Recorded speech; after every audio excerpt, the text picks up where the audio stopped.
നാട്ടുവിശേഷങ്ങളിലേക്ക് എല്ലാ മാന്യ പ്രേക്ഷകർക്കും സ്വാഗതം. മഹാഭാരതത്തിലൂടെ ഒരു തീർത്ഥാടനം എന്ന പ്രഭാഷണ പരമ്പരയുടെ ഈ ആഴ്ചയിലേക്ക് എല്ലാവരെയും പ്രത്യേകം ക്ഷണിച്ചുകൊള്ളുന്നു. നമസ്കാരം. മഹാഭാരതത്തിലൂടെ തീർത്ഥാടനം 16ാമത് ഭാഗത്തിലേക്ക് എല്ലാ പ്രിയപ്പെട്ടവർക്കും വീണ്ടും സ്വാഗതം. അനുഭവിച്ചറിയുന്ന അറിവുകൾ ജീവിതയാത്രയുടെ ഗതിവിഗതികൾ നിശ്ചയിക്കുന്ന കാഴ്ചകളുമായാണ് നാം കഴിഞ്ഞ ഭാഗം യാത്രയായത്. നമ്മൾ നിത്യജീവിതത്തിൽ പലപ്പോഴും കേട്ടിട്ടുള്ള ഒരു വാചകമാണ് ഉർവശി ശാപം ഉപകാരമായി. ഒരു പഴയ ചൊല്ലാണത്. നമുക്കറിയാം, തെറ്റുകൾ ചെയ്യാതെ കുറ്റാരോപിതരായി നിൽക്കുമ്പോൾ, അങ്ങനെ കുറ്റാരോപിതരായി നിൽക്കേണ്ട ഒരവസ്ഥകൾ പല സന്ദർഭങ്ങളിലും നമുക്കും വന്നു ചേർന്നിട്ടുണ്ടാകാം. ചിലർക്ക് വരുന്ന തെറ്റിദ്ധാരണകൾ, ചിലർക്ക് വരുന്ന മോഹഭംഗങ്ങൾ, ഇച്ഛാഭംഗങ്ങൾ, അവ നമ്മിലേക്ക് കുറ്റം ആരോപിക്കപ്പെടുകയും ആ ഇച്ഛാഭംഗങ്ങൾ മൂലവും മോഹഭംഗങ്ങൾ മൂലവും ആ തെറ്റിദ്ധാരണകൾ മൂലവും നമ്മിലേക്ക് കുറ്റം ആരോപിക്കുകയും അവിടെ കുറ്റാരോപിതനായി തലകുനിച്ച് നിൽക്കേണ്ട അവസ്ഥയും, അതോടൊപ്പം തന്നെ അവരിൽ നിന്ന് വരുന്ന അനിഷ്ടവാക്കുകൾ, അവരിൽ നിന്ന് വരുന്ന ശാപവാക്കുകൾ ശ്രവിക്കേണ്ട ഒരു അവസ്ഥയുമൊക്കെ പലപ്പോഴും വന്നു ചേർന്നിട്ടുണ്ടാകാം. അതെല്ലാം പിന്നീട് അനിഷ്ടവാക്കുകളായാലും ആ ശാപവാക്കുകളായാലും അത് കേൾക്കുമ്പോൾ നമ്മിലേക്ക് വലിയൊരു വിഷമം ഉണ്ടാകുമെങ്കിലും അത് പലപ്പോഴും നമുക്ക് അനുഗ്രഹങ്ങളായി മാറുന്ന ഒട്ടേറെ സന്ദർഭങ്ങളും ജീവിതത്തിൽ പലപ്പോഴും നമ്മൾ അഭിമുഖീകരിച്ചിട്ടുണ്ടാകാം. അതുപോലെയുള്ള ഒരു ശാപത്തെക്കുറിച്ചും ആ ശാപത്തിന്റെ അനന്തര ഫലങ്ങളെക്കുറിച്ചും ആ ശാപത്തിന്റെ കാരണത്തെക്കുറിച്ചും ചർച്ച ചെയ്യുകയാണ് ഈ മഹാഭാരതത്തിലെ തീർത്ഥാടനം എന്ന ഈ 16ാമത്തെ ഭാഗത്തിൽ. ചൂതുകളിയിൽ പരാജയപ്പെട്ട് വനവാസത്തിലേക്ക് പോയ പാണ്ഡവർ, ആ പാണ്ഡവരിൽ അർജുനൻ വിശിഷ്ടമായ ആയുധങ്ങൾ ശേഖരിക്കുന്നതിന് വേണ്ടി യാത്രയായി. ആ ഭാഗത്തെക്കുറിച്ച് നമ്മൾ ഇതിനു മുമ്പത്തെ ചില അധ്യായങ്ങളിൽ പ്രതിപാദിച്ചിട്ടുണ്ട്. അങ്ങനെ യാത്രയായി ആ യാത്രയിൽ പരമശിവനെ പ്രീതിപ്പെടുത്തി പാശ്വതാസ്ത്രം എന്ന ആയുധം അർജുനൻ കരസ്ഥമാക്കുകയാണ്. അങ്ങനെ അർജുനൻ തിരികെ വീണ്ടും യാത്ര ചെയ്തുകൊണ്ടിരിക്കുമ്പോൾ അർജുനൻ പാണ്ഡുവിന്റെ പുത്രനാണ് അർജുനനെങ്കിലും കുന്തിദേവിക്ക് ഇന്ദ്രനെ പ്രാർത്ഥിച്ചാണ് അർജുനൻ മോചാതനായത്. അങ്ങനെ നോക്കിയാൽ ഇന്ദ്രനും അർജുനന്റെ അച്ഛനാണ്. തന്റെ മകനായ അർജുനനെ ഇന്ദ്രൻ തന്റെ ആ ലോകത്തേക്ക്, സ്വർഗലോകത്തേക്ക് ക്ഷണിച്ചു കൊണ്ടുവരികയാണ്. ആ സ്വർഗലോകത്ത് എത്തിച്ചേർന്ന അർജുനൻ ആ സ്വർഗത്തിലെ സർവ്വ സൗഭാഗ്യങ്ങളും അനുഭവിച്ച് സന്തോഷവാനായി കഴിയുന്ന ഒരു സന്ദർഭം. വിലാളി വീരനായ അർജുനൻ സുന്ദരനാണ്, ആകാര സൗന്ദര്യത്തിൽ അനുഗ്രഹീതനാണ്. ദ്രുപദപുത്രി ദ്രൗപദിയുടെ മനസ്സ് വീഴ്ത്തിയവനാണ് അർജുനൻ. കൃഷ്ണന്റെ സഹോദരിയായ സുഭദ്രയ്ക്ക് അർജുനെ കണ്ടപ്പോൾ അനുരക്തനായതാണ്. അങ്ങനെ സുന്ദരനായ സുമുഖനായ അർജുനെ കണ്ട് ദേവേന്ദ്രന്റെ സദസ്സിലെ അപ്സരസ്സുകളിൽ സൗന്ദര്യധാമമായ ഉർവശിക്കും ഒരു മോഹം തോന്നി. അർജുനന്റെ ആകാര സൗന്ദര്യത്തിലും അർജുനന്റെ ആ മിടുക്കിലും ആ കഴിവിലുമൊക്കെ ഉർവശി അനുരാഗിയായി. അങ്ങനെ അർജുനനിൽ കാമാവേശതയായ ഉർവശി അർജുനെ സമീപിക്കുകയാണ്. തന്റെ ആഗ്രഹം നിറവേറ്റി തരണമെന്ന ആഗ്രഹത്തോടെ, തന്റെ കാമപൂർത്തീകരണം നിറവേറ്റി തരണമെന്ന ആഗ്രഹത്തോടെ അർജുനെ ഉർവശി സമീപിക്കുകയാണ്. ദേവേന്ദ്ര സദസ്സിലെ അപ്സരസ്സുകളിൽ ഏറ്റവും സുന്ദരിയാണ്, സൗന്ദര്യവതിയാണ്, നാട്യശാസ്ത്രത്തിൽ മിടുക്കിയാണ് ഉർവശി. അങ്ങനെയുള്ള ഉർവശി അർജുനെ സമീപിക്കുമ്പോൾ അർജുനൻ എടുക്കുന്ന നിലപാട് വളരെ ശ്രദ്ധേയമാണ്.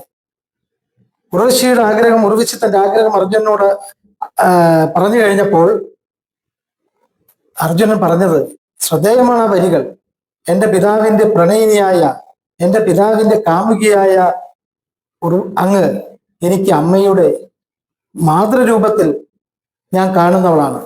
എൻ്റെ അമ്മയ്ക്ക് സമമായി, കുന്തിദേവിയായ എൻ്റെ അമ്മയ്ക്ക് സമമായി ഞാൻ കാണുന്നവളാണ് അല്ലയോ ഉർവശി.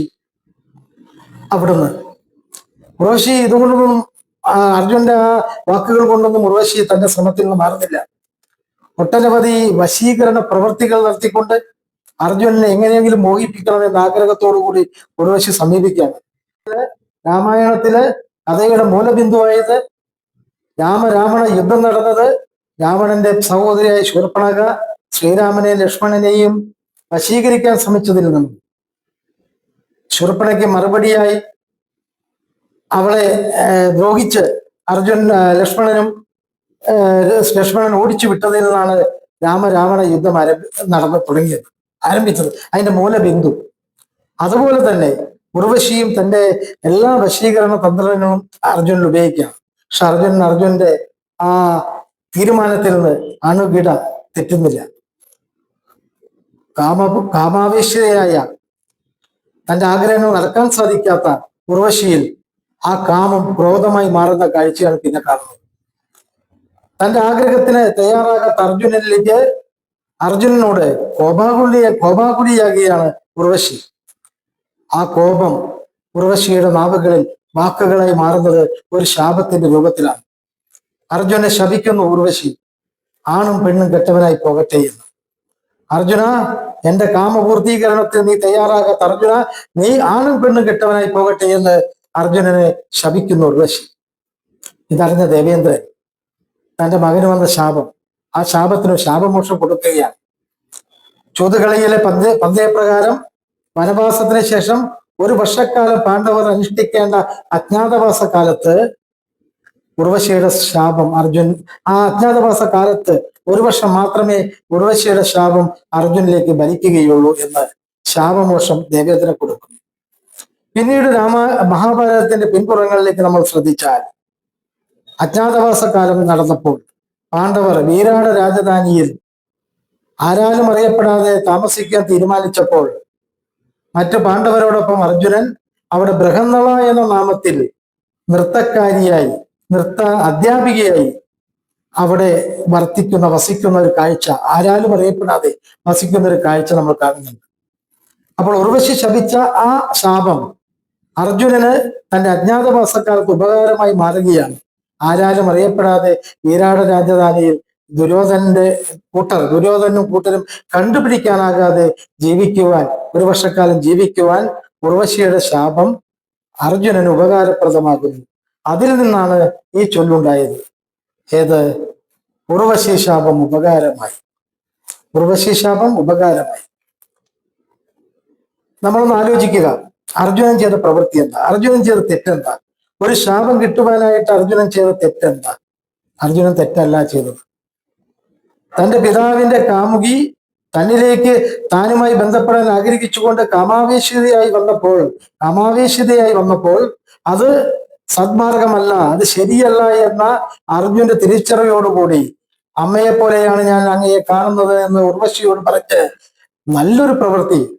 നല്ലൊരു തീരുമാനമാണ് അർജുനൻ അവിടെ എടുക്കുന്നത്. പക്ഷെ നല്ലൊരു തീരുമാനം എടുത്തിട്ട് പോലും, സത്പ്രവൃത്തി ചെയ്തിട്ട് പോലും അർജുനിലേക്ക് ഒരു ശാപം വരികയാണ്. ഇതാണ് ഞാൻ നേരത്തെ സൂചിപ്പിച്ചത്. തെറ്റിദ്ധാരണകളുടെ പേരിൽ നമ്മളൊക്കെ പലരിൽ നിന്നും പല അനിഷ്ടമൊക്കെ കേൾക്കേണ്ടി വന്നിട്ടുണ്ടാകാം. പലരിൽ നിന്നും ശാപവാക്കുകൾ കേൾക്കേണ്ടി വന്നിട്ടുണ്ടാകാം.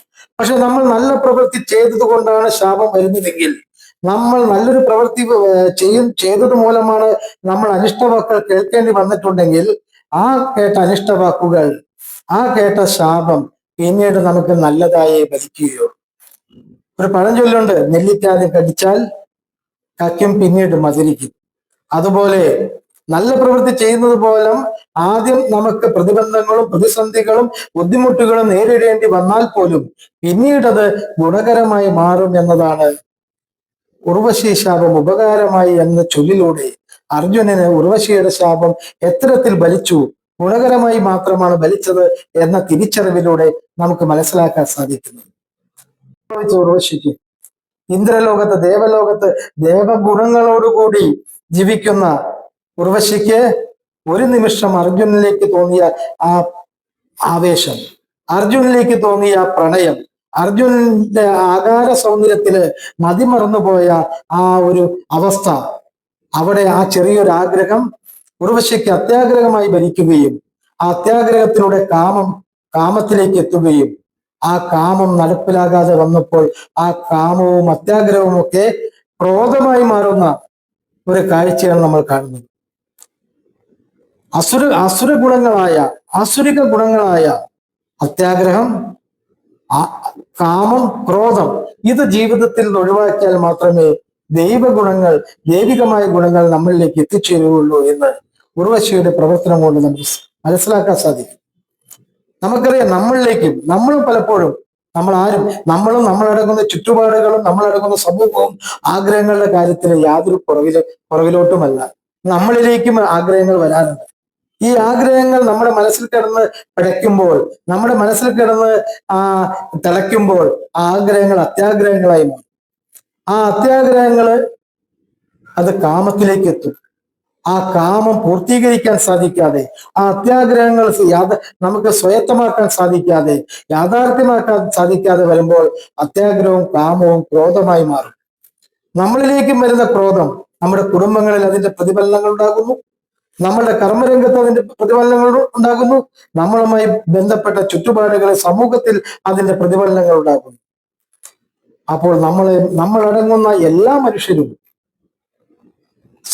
മനസ്സിലാക്കേണ്ടത്, നമ്മളിലേക്ക് വരുന്ന അസുരിക ഗുണങ്ങളായ അത്യാഗ്രഹത്തെയും കാമത്തെയും ക്രോധത്തെയും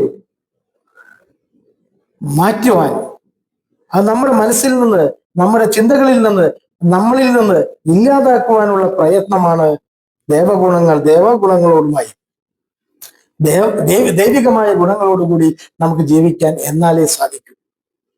നമ്മുടെ മനസ്സിൽ നിന്ന്, നമ്മുടെ നാവിൽ നിന്ന്, നമ്മുടെ കർമ്മങ്ങളിൽ നിന്ന് വരുന്ന ചിന്തകൾ, ഉച്ചരിക്കുന്ന വാക്കുകൾ, ചെയ്യുന്ന പ്രവൃത്തികൾ ഇതെല്ലാം നിയന്ത്രിക്കാൻ നമുക്ക് സാധിക്കണം. ഭഗവത്ഗീതയിൽ പറയുന്നുണ്ട്, നമ്മെ ഉയർത്തുന്നതും നമ്മെ തളർത്തുന്നതും നാം തന്നെയാണ്, ഒരു ഈശ്വരനുമല്ല. നമ്മെ ഉയർത്തുവാൻ, നമ്മളിലെ ചിന്തകളെ, നമ്മുടെ പ്രവൃത്തികളെ ഉയർത്തിക്കൊണ്ടുപോകുവാൻ നമുക്ക് മാത്രമാണ് സാധിക്കുക. അതുപോലെ തന്നെ നമ്മളെ ഇല്ലാതാക്കാൻ, നമ്മളെ നശിപ്പിക്കുവാൻ അതിനും കഴിയുക നമുക്ക് മാത്രമാണ്. നമ്മൾ ഉയർത്തണമെങ്കിൽ നമ്മുടെ ചിന്തകളെയും നമ്മുടെ പ്രവർത്തനങ്ങളെയും നമ്മുടെ മൂല്യങ്ങളെയും ഉയർത്തിക്കൊണ്ടുപോകണമെങ്കിൽ നമ്മുടെ ചിന്തകൾ, നമ്മുടെ പ്രവൃത്തികൾ, നമ്മുടെ കർമ്മങ്ങൾ, നമ്മുടെ വാക്കുകൾ ഇതെല്ലാം ദൈവികമായ ഗുണത്തോടു കൂടി ആക്കണം നമ്മളിൽ നിന്ന് വരേണ്ടത്. എന്നാലേ നമുക്ക് ഒരു നല്ല മനുഷ്യനായി ഈ ജന്മകാലയളവിൽ ഇവിടെ ജീവിക്കാൻ സാധിക്കൂ. മഹാഭാരതം അടക്കമുള്ള ഗ്രന്ഥങ്ങളെല്ലാം നമ്മളെ കാണിച്ചു തരുന്നത് ഇത് തന്നെയാണ്, യാതൊരു മാറ്റവുമില്ല. ഈ ഗ്രന്ഥങ്ങൾ നമുക്ക് തരുന്നത്, ഈ ഗ്രന്ഥങ്ങളിൽ പലതും ഒഴിവാക്കേണ്ട കാര്യങ്ങളുണ്ട്, എന്നാൽ ഉൾപ്പെടുത്തേണ്ട കാര്യങ്ങളുണ്ട്. നല്ലതിനെ തിരഞ്ഞെടുക്കുവാനും മോശമായതിനെ മാറ്റി നിർത്തുവാനും ഇത്തരം ഗ്രന്ഥങ്ങളുടെ പാരായണം കൊണ്ടും, ഇത്തരം ഗ്രന്ഥങ്ങൾ പഠിക്കുന്നതിലൂടെയും, ഇത്തരം ഗ്രന്ഥങ്ങളുടെ അറിവുകൾ ശേഖരിക്കുന്നതിലൂടെയും നമുക്ക് സാധിക്കുമെന്ന കാര്യത്തിൽ സംശയമില്ല. അതിനാകട്ടെ നമുക്കേവർക്കും. നമുക്കറിയാം, ഈ ലോകത്ത് എന്നും ഓർമ്മിക്കപ്പെടുന്നത് പ്രസിദ്ധി നേടിയവരും കുപ്രസിദ്ധി നേടിയവരുമാണ്. നല്ല പ്രവൃത്തി മൂലം പ്രസിദ്ധി നേടിയവരുണ്ടെങ്കിൽ അവർ ഈ ലോകം നിലനിൽക്കുന്നിടത്തോളം കാലം ഓർക്കപ്പെടും, അവർ ചെയ്ത നല്ല പ്രവൃത്തികൾ മൂലം. എന്നാൽ ദുഷ്പ്രവൃത്തി ചെയ്തവർ, അവർ ചെയ്ത പ്രവൃത്തികൾ മൂലം, ആ ദുഷ്പ്രവൃത്തികൾ മൂലം ഈ സമൂഹത്തിൽ കുപ്രസിദ്ധി ആർജിച്ചും നിലനിൽക്കും. അത്തരം കഥാപാത്രങ്ങൾ മഹാഭാരതത്തിലുണ്ട്. പ്രസിദ്ധി ആർജിച്ചവരുമുണ്ട്, കുപ്രസിദ്ധി ആർജിച്ച കഥാപാത്രവുമുണ്ട്. നമുക്കറിയാം, മഹാത്മാഗാന്ധി ഈ ലോകം എന്നും ഓർക്കും. മഹാത്മാഗാന്ധിയെ വധിച്ച ഗോഡ്സെയും ഈ ലോകം എന്നും ഓർക്കും.